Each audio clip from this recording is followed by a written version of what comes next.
બોરસદ જિલ્લામાંથી ખોડિયાર મંદિરે પદયાત્રિકો આવી રહ્યા હતા ત્યારે ભાવનગર નજીક નિરમા ચોકડી નજીક સર્જાયેલા અકસ્માતમાં બોરસદ જિલ્લાના દિનેશભાઈ ચંદુભાઈ પરમારનું મોત નીપજ્યું હતું।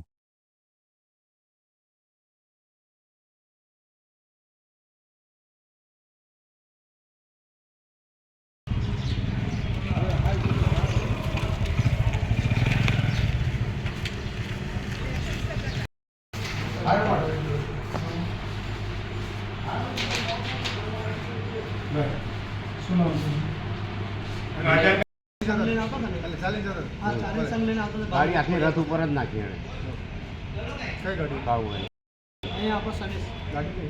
टैंकर जेवुं ज हतुं અને અમે પેલા છોકરો પડ્યો ને એટલે જોવા જઈએ અમે